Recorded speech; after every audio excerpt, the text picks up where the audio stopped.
Good morning, good afternoon, good evening, everyone, wherever you are in this part of the world.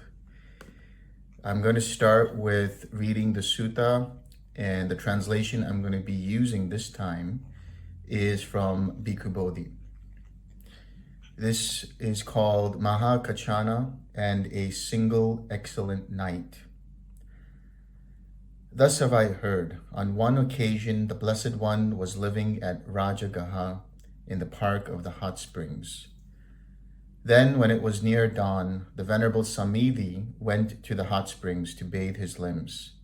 After bathing, he came up out of the water and stood dressed in one robe, drying his limbs. Then, when the night was well advanced, a certain deity of beautiful appearance, who illuminated the whole of the hot springs, approached the Venerable Samidhi. Standing at one side, the deity said to him, "Bhikkhu, do you remember the summary and exposition of one who has had a single excellent night?" "Friend, I do not remember the summary and exposition of one who has had a single excellent night.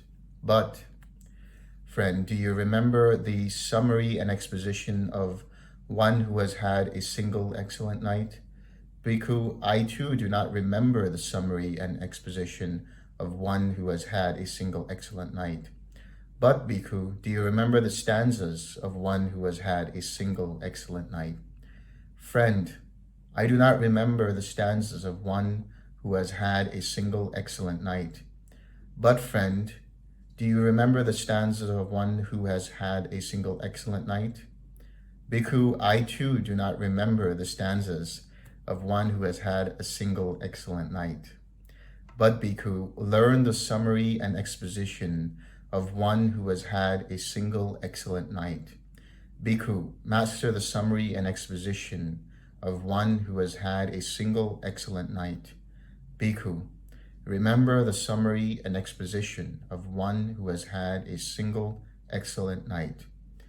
Bhikkhu, the summary of one who has had a single excellent night is beneficial. It belongs to the fundamentals of the holy life." That is what was said by the deity, who thereupon vanished at once. Then, when the night was over, the Venerable Samidhi went to the Blessed One. After paying homage to him, he sat down at one side, told the Blessed One all that had occurred, and said, "It would be good, Venerable Sir, if the Blessed One would teach me the summary and exposition of one who has had a single excellent night." "Then, Bhikkhu, listen and attend closely to what I shall say." "Yes, Venerable Sir," the Venerable Samidhi replied.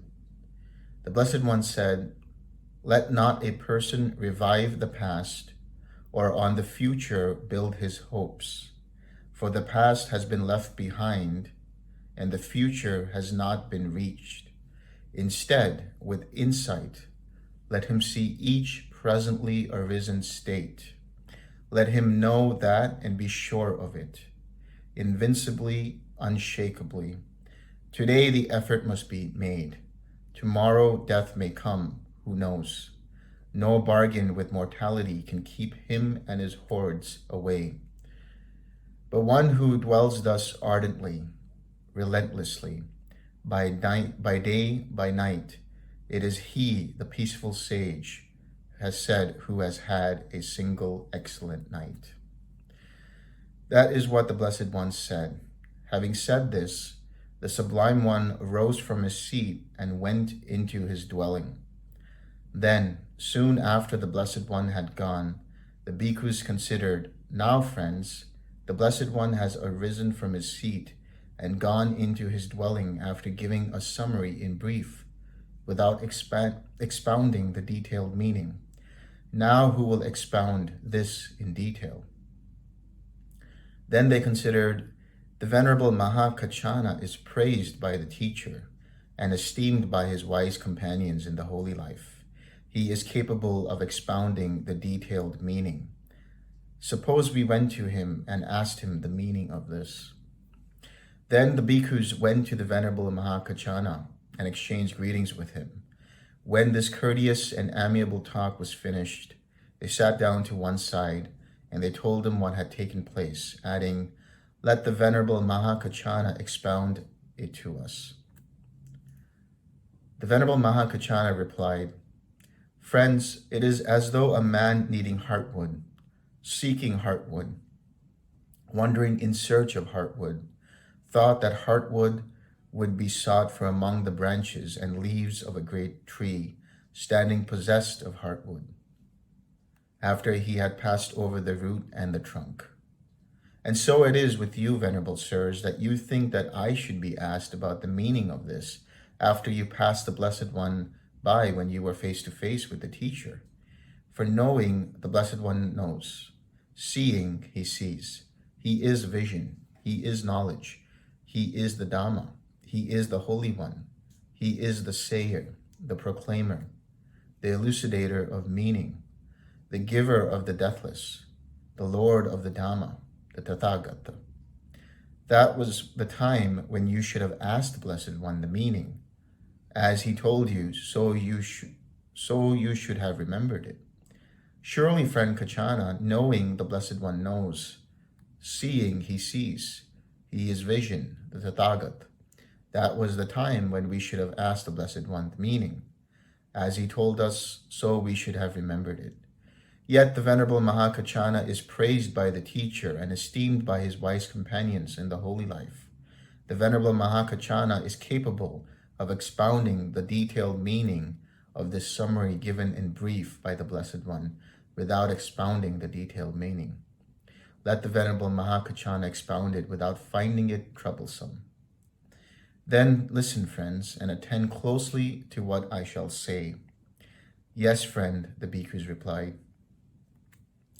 The Venerable Mahakaccāna said this, Friends, when the Blessed One rose from his seat and went into his dwelling after giving a summary in brief without expanding the detailed meaning, I understand the detailed meaning of it to be as follows.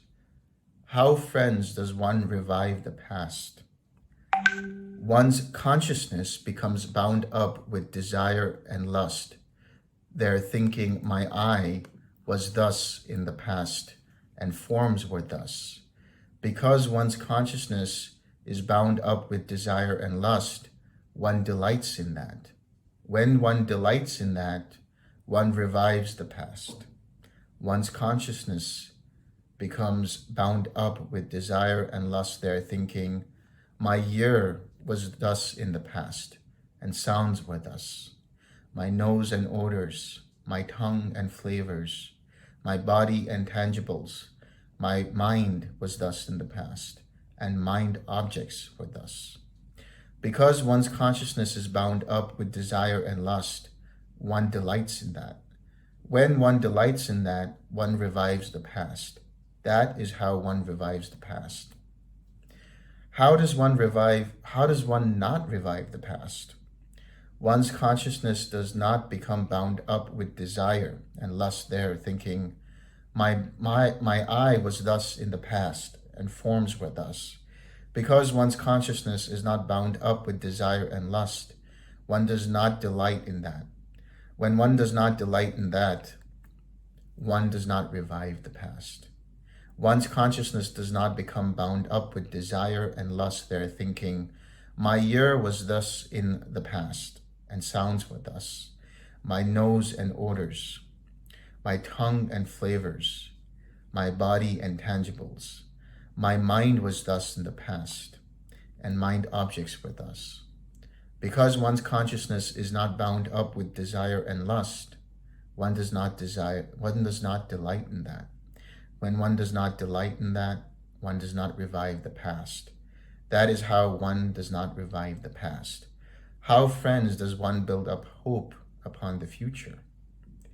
One sets one's heart on obtaining what has not yet been obtained, thinking, may my I be thus in the future and forms be thus. Because one sets one's heart thus, one delights in that. When one delights in that, one builds up hope upon the future. One sets one's heart on obtaining what has not yet been obtained, thinking, may my year be thus in the future, and sounds be thus. May my nose and odors, may my tongue and flavors, may my body and tangibles, may my mind be thus in the future, and mind objects be thus. Because one sets one's heart thus, one delights in that. When one delights in that, one builds up hope upon the future. That is how one builds up hope upon the future. How, friends, does one not build up hope upon the future? One does not set one's heart on obtaining what has not yet been obtained, thinking, may my I be thus in the future, and forms be thus. Because one does not set one's heart thus, one does not delight in that. When one does not delight in that, one does not build up hope upon the future. One does not set one's heart on obtaining what has not yet been obtained, thinking, may my ear be thus in the future, and sounds be thus. May my nose and odors, may my tongue and flavors, may my mind and tangibles, may my body and tangibles, may my mind be thus in the future, and mind objects be thus. Because one does not set one's heart thus, one does not delight in that. When one does not delight in that, one does not build up hope upon the future. That is how one does not build hope upon the future. How is one vanquished in regard to presently arisen states? In regard to the I and forms that are presently arisen, one's consciousness is bound up with desire and lust for that which is presently arisen. Because one's consciousness is bound up with desire and lust, one delights in that. When one delights in that, one is vanquished in regard to presently arisen states. In regard to the ear and sounds that are presently arisen, the nose and odors, the tongue and flavors, the body and tangibles, the mind and mind objects that are presently arisen, one's consciousness is bound up with desire and lust for that which is presently arisen.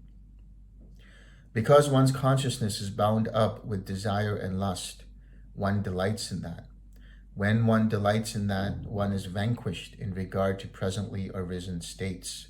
That is how one is vanquished in regard to presently arisen states.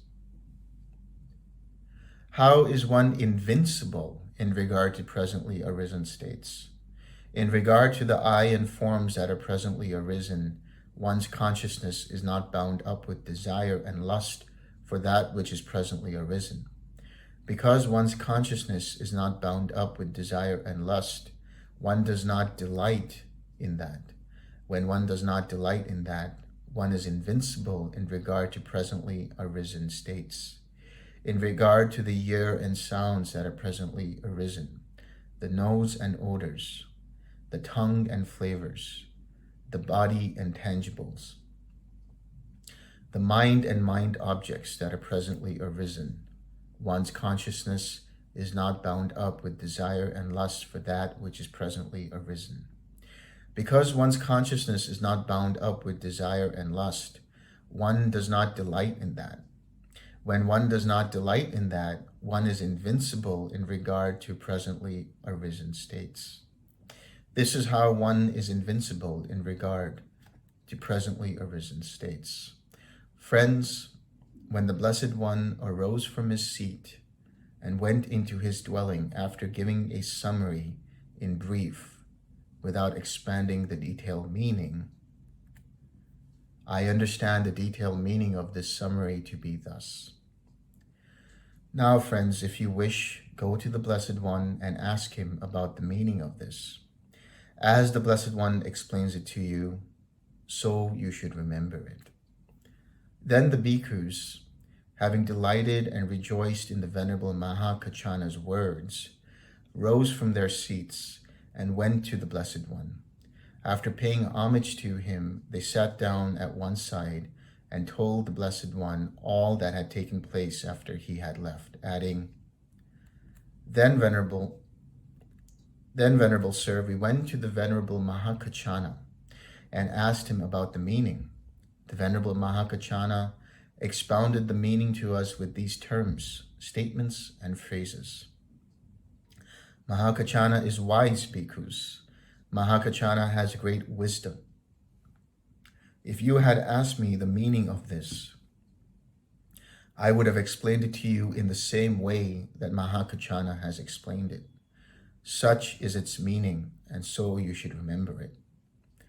This is what the Blessed One said. The bhikkhus were satisfied and delighted in the Blessed One's words.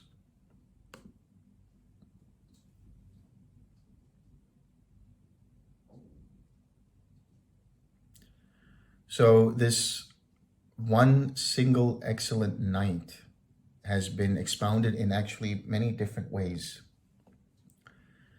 There is a version in which the Buddha himself expounds on it, and he relates it to the past 5 aggregates, the future 5 aggregates, and the presently arisen 5 aggregates. So when he expounds upon it, he talks about the forms, the feelings, the perceptions, the consciousnesses, and the formations that have arisen in the past, and that one takes to be personal, that one craves or one avoids, and by taking it personal. When he talks about it in relation to the future and the present, he considers that the taking personal of the 5 aggregates is what causes suffering. And when you take any of the aspects of the 5 aggregates as personal, you automatically create for yourself suffering, because either you attach a sense of self to something that is temporary, to something that does not last forever, and to something that would create thereby suffering, and therefore should not be considered as self. Likewise, now in this exposition, Mahākaccāna expounds it in relation to consciousness. Let's first understand what consciousness is in the context of the Buddha Dhamma. Consciousness is not permanent. Consciousness is not eternal. Consciousness can be reckoned by the 6th sense base, through the experience of the 6th sense base coming in contact with the external world. And when that happens, there is a consciousness attached to the sensory experience. So when Mahākaccāna talks about it, he is referring to the consciousnesses that arise in every given moment in the present. And that can be attached to any of the 5 physical senses, or the 6th mental plane, which is the realm of thought. Any kind of consciousness that is attached to the mind and to thoughts. So really, he's dividing up the consciousness into 2, internal and external. He's talking about the consciousness that's tied, for example, to the 5 physical senses, the sense bases, the ears, the eyes, the nose, the tongue, the skin. And then he's also relating it to the mind itself. Those are the 6 internal. He's also referring to consciousness that's tied up with the experience that arises from the contact with each of the senses and the inputs that they receive from the outside world. So with for example, with the ears, it's the sound. So there's a consciousness that is associated with the sound that arises when the sound arises. There's a consciousness that arises when there are photons that go into the photoreceptors in the eye. That consciousness is with whatever one sees in external reality. Then there's the consciousness that arises when one detects the odors and fragrances in the air. That's what's tied up with. Then there's the consciousness that ties up with the feeling of the skin. It could be the feeling of air moving. It could be the feeling of a contact with the skin. And then finally, there is the consciousness that's tied up with the thoughts. So in all together, he's detecting 12 different types of consciousnesses that are related to the senses and the sensory experiences that come into contact. Then he also relates and divides them into past, present, and future. Now, a lot of the mindfulness that you hear about is always related to the mindfulness that happens in the present. It's always about being present it's always being aware of the present moment. That's how mindfulness is usually portrayed or conveyed or defined. But if you go back to mindfulness in the Pali, which is sati, and then in the Sanskrit, which is smriti, it comes from the word that means to recollect or memory or to remember.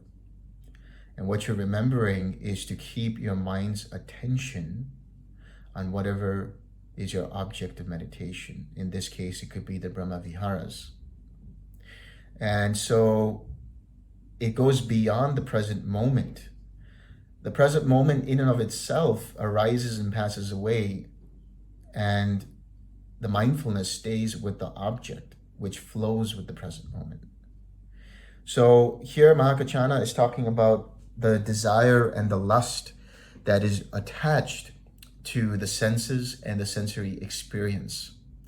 And when he talks about the desire and lust, he's talking primarily about the craving and the conceit, the identification that arises from that experience. For example, in the past, one may have regrets about things that might have happened in the past. One may have nostalgic feelings of things that happened in the past and consider them to be real in the mind. Consider them to be an experience within the mind. One re-experiences in that regard the past. And by doing so, one forgets to be mindful. One has diminished their mindfulness. One is no longer mindful of what one needs to be mindful of, which is primarily understanding with wisdom that whatever arises passes away and therefore should not be held onto. And by holding on to something that should not be held onto, it creates suffering. Because you are seeing something that is permanent in what is actually impermanent. And thereby you're holding on to something which you think is worth holding on to, but in fact causes suffering because it arises and passes away so quickly. And then moreover, one considers it to be self. One considers it to be in relation to a sense of self. One considers it to be affecting or coming from a sense of self. And thereby that ignorance and that delusion that arises from that creates further suffering and creates further ignorance.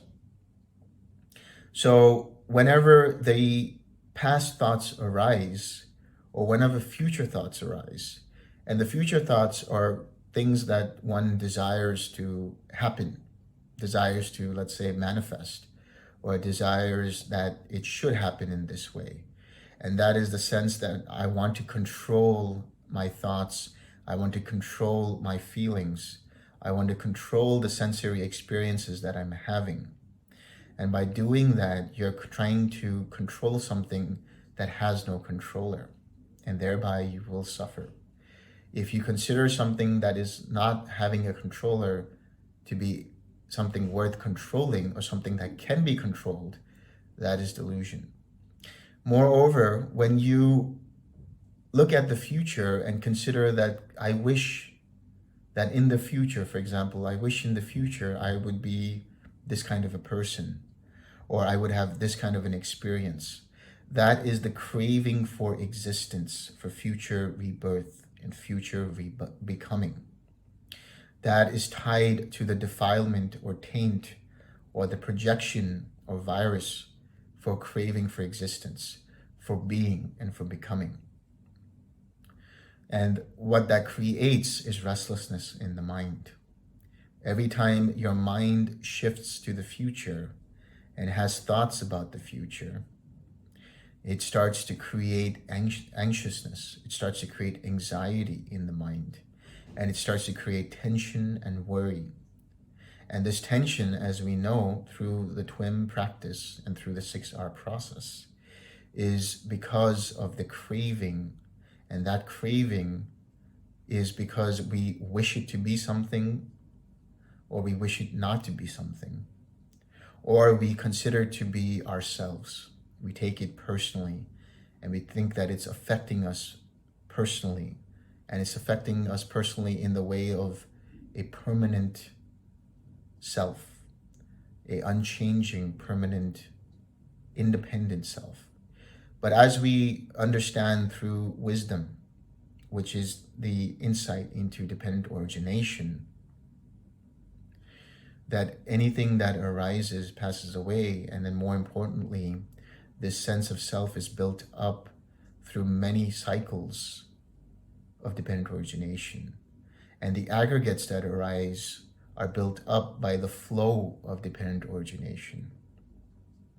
So it's dependent origination that through the causes and conditions build up that sense of self. Once you understand this, you no longer consider anything to be independent of its own existence. Everything is in that sense interdependent. And by being interdependent upon causes and conditions, it is bound to also fall apart. So once you have this insight, once you understand this, and therefore understand that even consciousness, even the idea of an independent consciousness, a consciousness that is eternal in some sense, is an idea, a concept that is in the mind. So the experience that one may have of an eternal consciousness is also rooted in an experience that happens within the mind, which is to say that that experience of an eternal consciousness is a concept born from the mind. It's a concept born from thought, which means that if it is arising from thought, which is interdependent upon different causes and conditions, it cannot be considered independent, and it cannot be considered permanent. So whenever Mahākaccāna expounds on these kind of things, he always uses consciousness as the stability point, as the point of teaching, because it's important to realize that consciousness cannot be considered to be taken as something as a self that is permanent, as a self that is independent and unchanging, or a self that will bring one happiness. So whatever consciousness that you experience, you have to see it as being tied to some sort of sensory experience. And in the snap of a finger, there's up to close to 2 million arising and passing away of the year consciousness when one listens to the snap of a finger. So that right there was close to 2 million arising and passing away of consciousness. And this is what is known as rebirth in the Buddhist context. It's the rebirth of consciousness arising and passing away in each moment, in each second, and in each microsecond. So what's important to understand from this particular sutta, there's so many different levels to it, but there are primarily a few levels that one needs to understand to progress on the path and to understand while one is meditating. Number one, when you're meditating and you have your vehicle of meditation, which is your Brahma Viharas, it's your vessel or your object of meditation, which you are paying attention to and you're mindful of. What you're doing is, yes, you are mindful of the present moment through the flow of seeing the Brahma Viharas. But while you're doing it, don't allow the mind to sway to the past or to the future. And when it does sway to any thoughts of the past, any thoughts of the future, you use the 6R process. You recognize that the mind was distracted. You release the attention from that distraction, and then you come to the relax step. So you take your attention away from the distraction and you put your attention on relaxing the subtle tension that arises in the body and in the mind. How does this tension arise? It's the craving that arises as a reaction. The tension arises as a reaction to the craving. It's just like it suddenly tenses up because it's taken something to be personal. Therefore, when it takes something to be personal, you tighten up in kind of anticipation of wanting more of it, or in fear of not wanting more of it, in a kind of defensive posture, so to speak. So you relax this bodily tension, and therefore you also relax the mind tension, the mental tension that arises. And then after you relax, you come back to a smile, because the smile is the vehicle for the wholesome feeling. It regenerates that wholesome feeling for yourself, which is the Brahma Viharas, one of the Brahma Viharas. Then you come back, you return to your object, and you repeat when necessary. That's how you do the practice. In order to use the Brahma Viharas, the object of your practice, the object of your meditation, as a stability point, as a flowing point for the present moment. You're allowing mind to be present, naturally aware, naturally conscious, naturally mindful, without effort.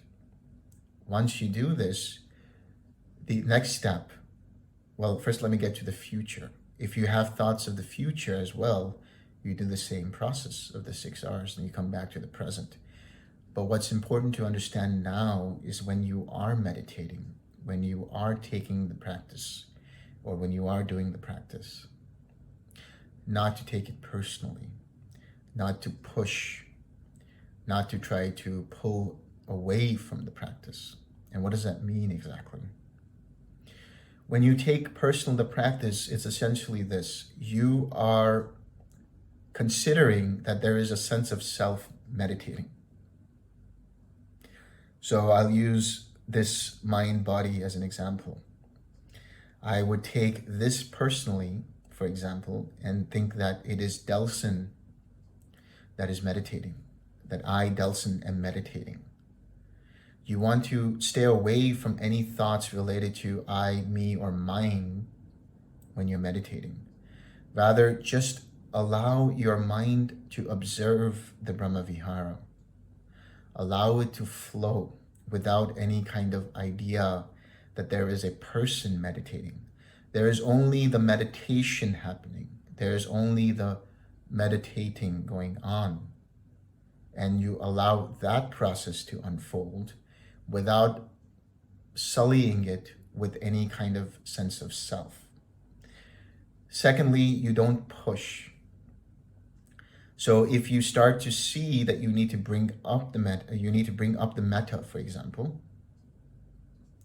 you come back to the wholesome image or the thought that will start to create that metta again, create that feeling. But once you are with that feeling, you stay with it. Don't try to push it. Don't try to make it transform into compassion.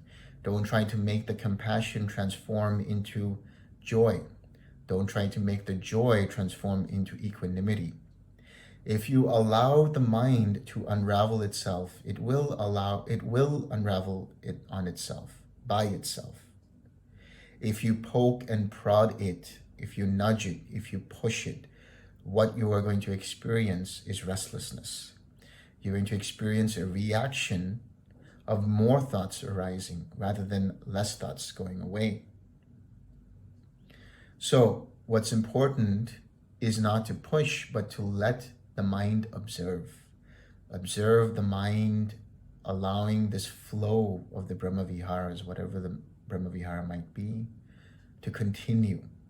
And the second part is whenever you are distracted by future thoughts, by past thoughts, by personalizing thoughts in the present, you 6R. That's the only thing you have to do, is observe and 6R. So finally, there is also the balance that you need to have. As you get deeper into the practice, as you get deeper into the higher jhanas, for example, you start to balance the enlightenment factors, the 7 enlightenment factors. And the way you do it is not to look for them.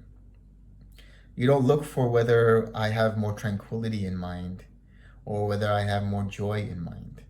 The mind will allow itself to unravel itself to you, which means that the mind will inform you of what is required. And how is that done? Let's say there is sloth and torpor arising in the mind. You are presently aware that you're starting to drift, and your mindfulness then allows you to 6R, and then you realize there's sloth and torpor. So then you bring up the balancing factors so that that sloth and torpor dissipates. And you then continue on with the meditation, continue on with observing whatever your object of meditation is. Likewise, when you see that there is restlessness in the mind, there are too many thoughts coming into the mind, you might get caught up for a few seconds into those thoughts. And what you do then is, if your mindfulness is sharp enough, you recognize that you were distracted, and you do the whole 6R process again. And then you bring up the balancing factors that are required to balance the restlessness. And then you continue on with your object of meditation.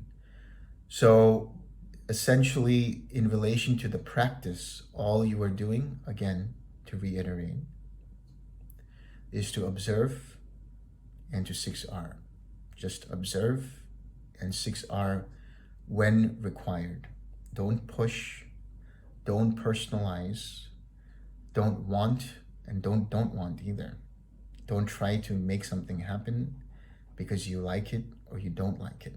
Just allow it to be there, and just allow mind to naturally rest in that flowing of the Brahma Viharas. So the other thing I want to mention is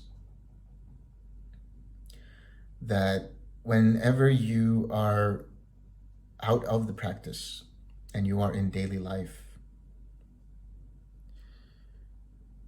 in every single moment there is a feeling arising, or multiple different feelings arising, multiple different sensory experiences arising. And so in those moments, there are millions of consciousnesses arising and passing away. How you treat that, how you perceive it, will then determine your next set of choices. And what do I mean by that? That means that if there is a feeling that arises that is painful, you don't personalize it and say, I am in pain. You understand there is a painful feeling with perception, and you let it go. You let go of the personalizing of that painful feeling, and you let go of trying to avoid that painful feeling.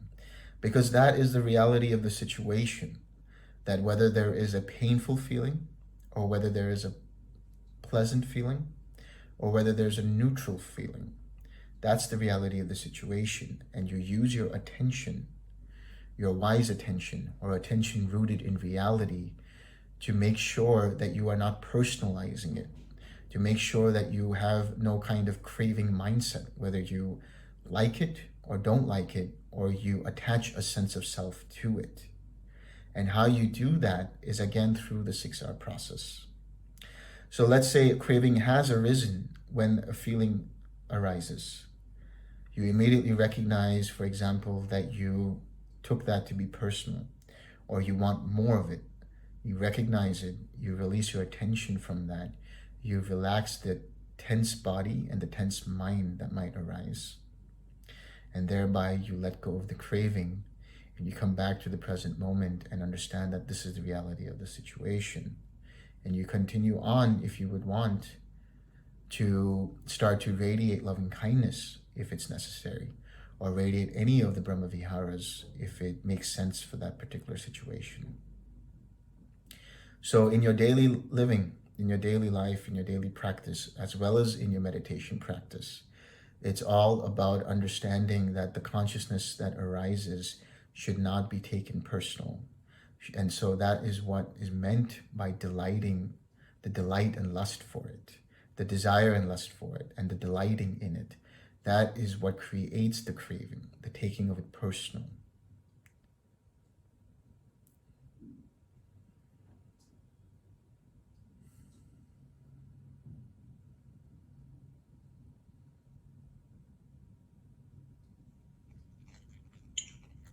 Let's open up for questions.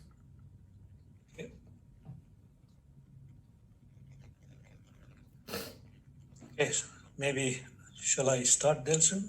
Yeah, go ahead. Okay, so I'm just going through the wording here. Consciousness is bound up with a feeling or any other sort of senses to that. So I'm just particularly keen to look it from the perspective of dependent origination. Is it kind of a link between the consciousness and the nama rupa aspect, or shall we say consciousness and six sense basis? Are they interrelated, or just trying to make it? I mean, how do we see this in terms of the links of dependent origination? Yeah. I mean, this is all Yeah. going down to the same process, yeah? So yeah. What you have to see is that when we take into the perspective of the links of dependent origination, we'll start with formations first.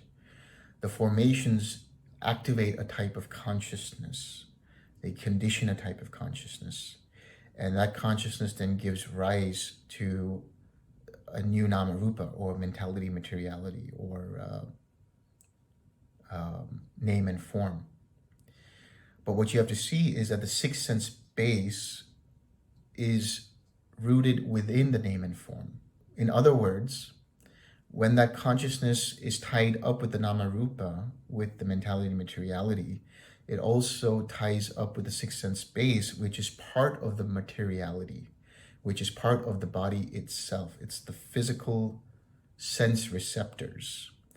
So the consciousness then flows through that, and the feeling that arises from the contact, the joining of the eye receptor, the photoreceptors with the photons, is then the contact. And the conjoining of this, then you have the consciousness of the eye and then the consciousness of the visual form. So there's no difference between the consciousness of what comes through the nama rupa, what comes through the mentality materiality. In other words, the consciousness becomes established through one of the six sense bases, or in this case, in the reality of it, is multiples of the six sense bases. In other words, you are listening and watching. You are using your ears and you are using your eyes, and also using your mind. So these six sense bases, the five physical senses and the mind, are rooted within the mentality and materiality. And then the experience is what gives rise to the different kinds of consciousnesses that are tied up with the sensory experiences.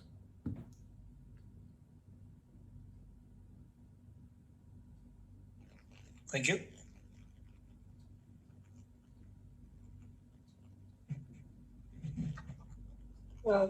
Delson, Yes. I have a question. Mm-hmm. Is it possible that what Mahākaccāna was saying is connected to the monks being born again and again? Is it related to the past and rebirth? Because if there's no past, rebirth is not possible. In the Buddhist context, the rebirth that arises happens in every moment. So the understanding that's there are two. The rebirth that you might be considering is the rebirth that is within the context of ancient Indian and Hindu philosophy. But within the Buddhist context, what it's talking about is that there is rebirth in every moment. And so that rebirth also translates to, on a macro level, on a larger level, to the rebirth of beings within the Buddhist context. But that does not mean that it's the consciousness, the very same consciousness that is reborn. The consciousness arises with the experience, and when that experience is gone, that consciousness dissipates. So what is being reborn? It's not a consciousness, it's not a soul, it is the karma that is being reborn. And that karma is rooted through the formations. And what are formations? That's sankhara or samskaras in Sanskrit.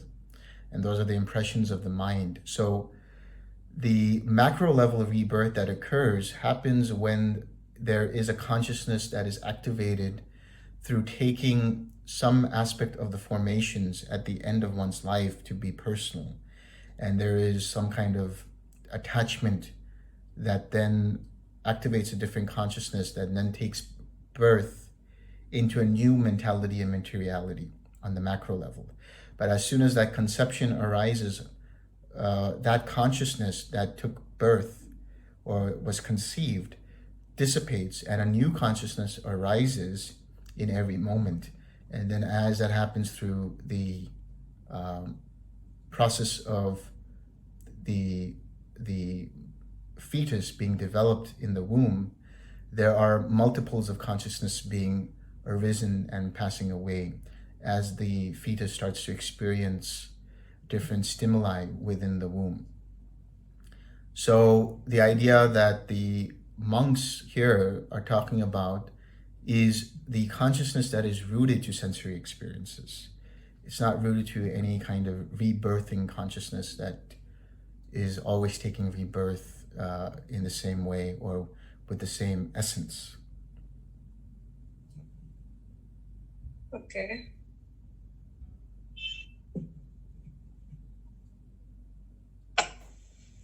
Hi, Delson. Hello.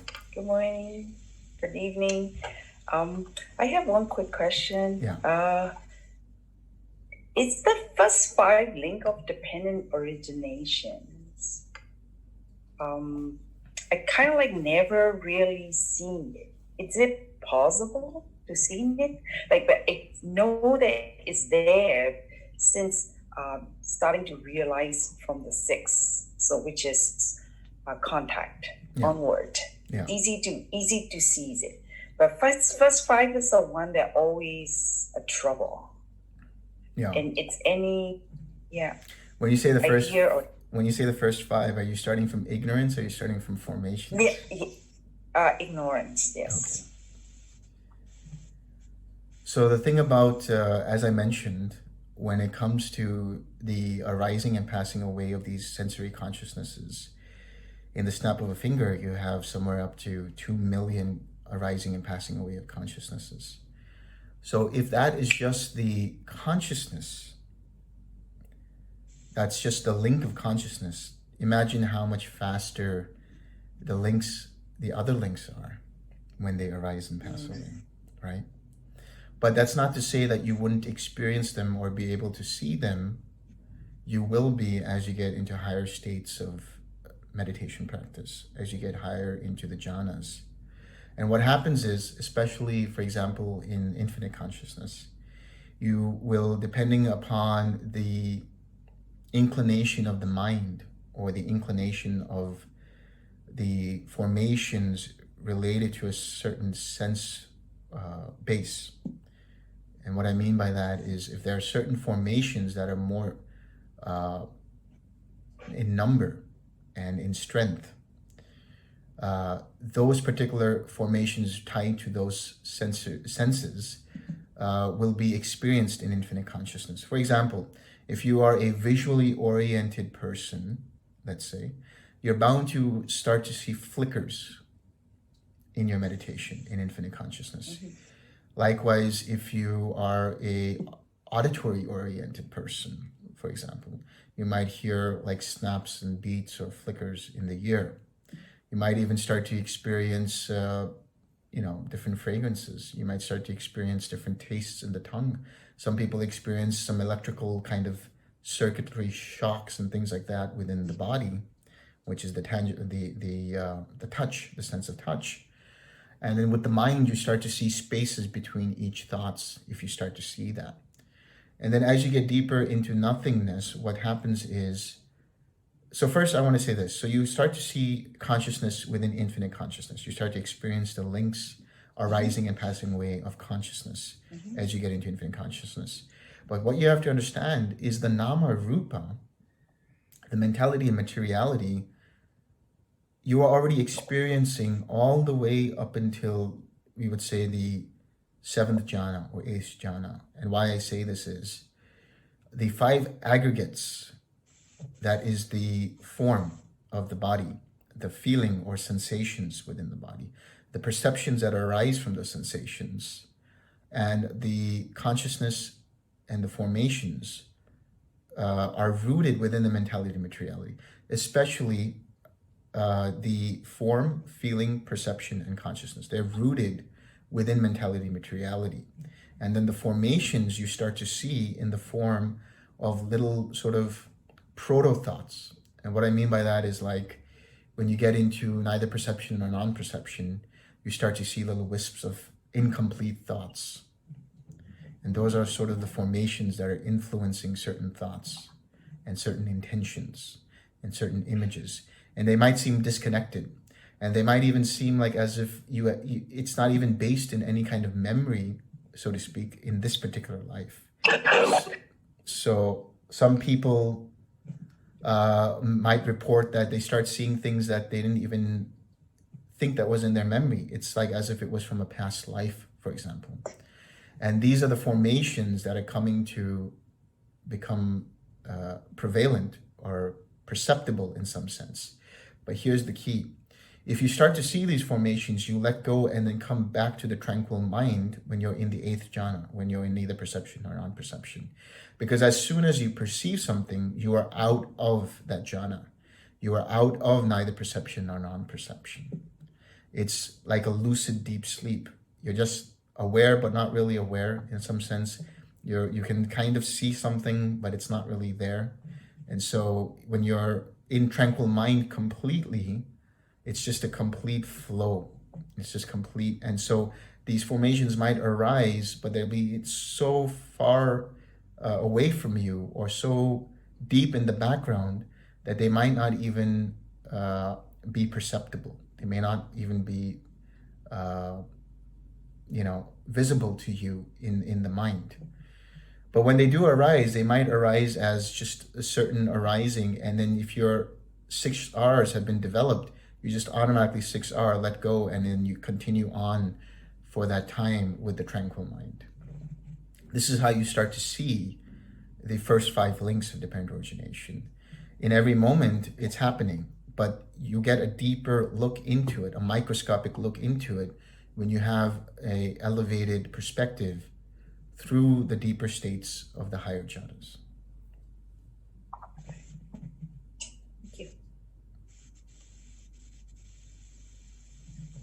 So if I may comment, sorry. Yeah, please. You talked about within meditation bringing up balancing factors. Could you talk a bit more about what you mean by that? Yeah. So what I was referring to was the 7 enlightenment factors or the 7 awakening factors. And those factors are mindfulness, joy, investigation, energy, tranquility, and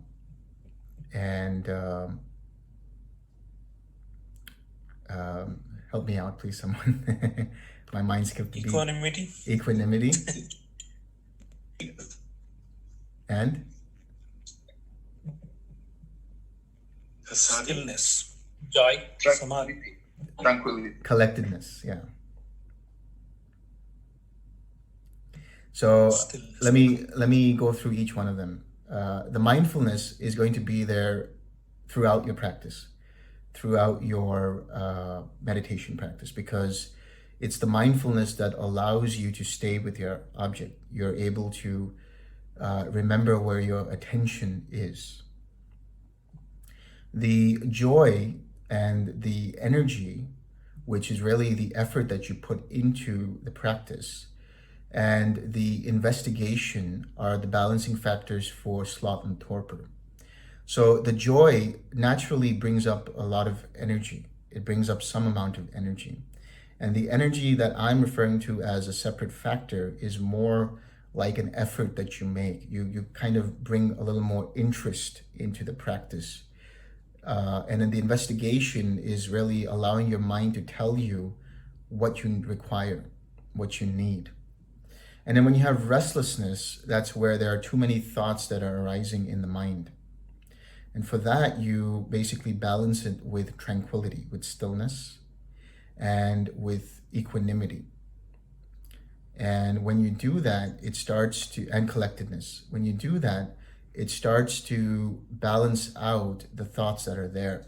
But in each case, whether it's the restlessness or the sloth and torpor, you have the mindfulness there. So for example, let's say you are meditating and you start to experience sloth and torpor. That means you sort of drift away from your object now, and you're starting to get dull. The mind is starting to get dull. So what you do is you recognize, as soon as you've recognized the first step of the 6-hour process, you have brought back your mindfulness. And then you recognize there is sloth and torpor in the mind. So you bring up very, very minute amounts of joy, very minute amounts of effort or energy or interest, and very minute amounts of investigation to balance out that sloth and torpor. And sometimes it can be that you might have brought in too much joy or too much energy, and then you might slide the other way, which is restlessness.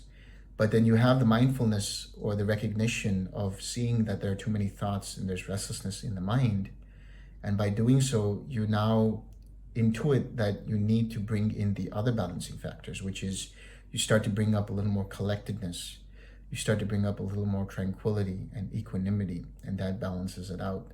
And how this is done is because mind will let you know. Through mindfulness, mind will let you know that this is what you require. And it's a matter of allowing mind to inform you, so to speak, what it needs, instead of extending and attaching onto it what you think it requires. Because the moment you do that, you are... It's not, so that's what you refer to pushing. You know, my immediate instinct is, I need to bring this other thing up. Yeah. So I put my attention on it. Yeah. And then my attention isn't on the object. That's right. So as soon as you have balanced it, so when you get into, that's what I'm saying, when you get into deeper states of meditation, you start to play around with these 7 enlightenment factors in order to keep that mind balanced, to keep that mind continually flowing with its object of meditation. So it's done in, and as I said, it's done with very minute levels, because if you do too much, you'll immediately know that, okay, now there's restlessness. So you gotta it's like walking a tightrope. You know, you have to just really, it's like walking the edge of a sword, really. I mean, you really have to be careful in what level of balancing factor you're using. Okay, thank you. You're welcome.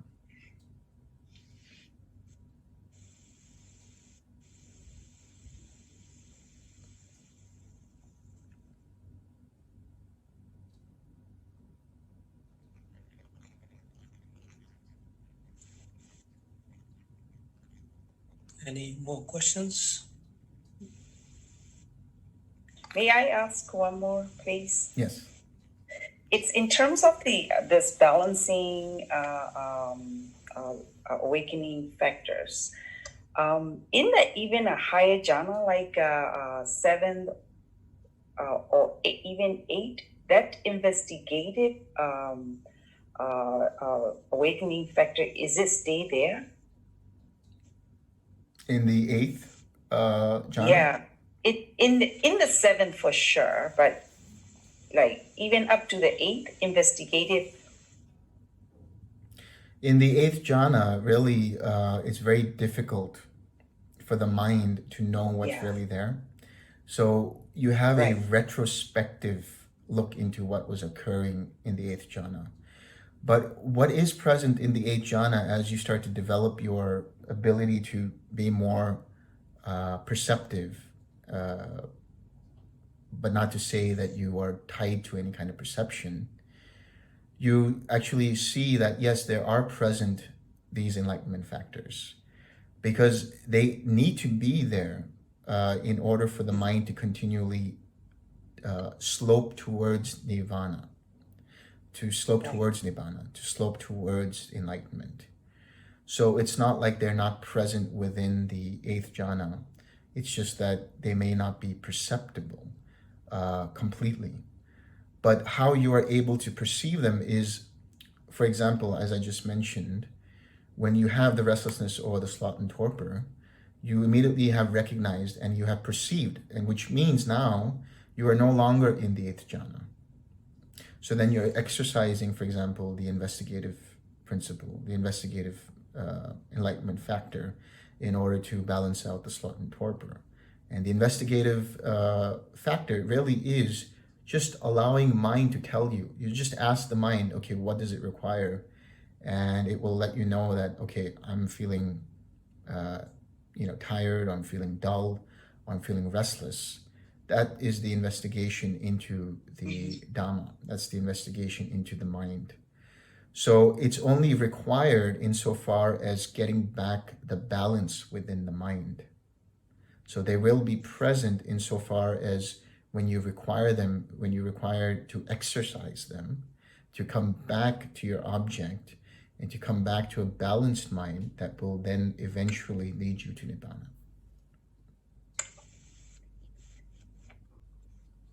Great. It has been such an amazing talk, Delson.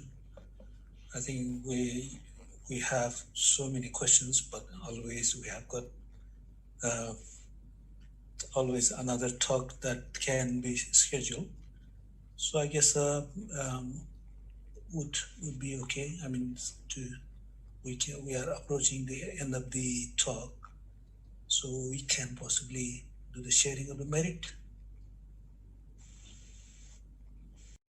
May suffering ones be suffering free, and the fear-struck fearless be. May the grieving shed all grief, and may all beings find relief.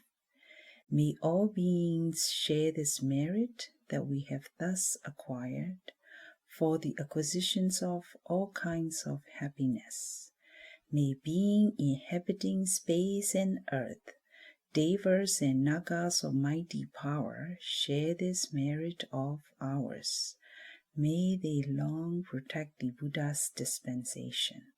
Sadhu, sadhu, sadhu.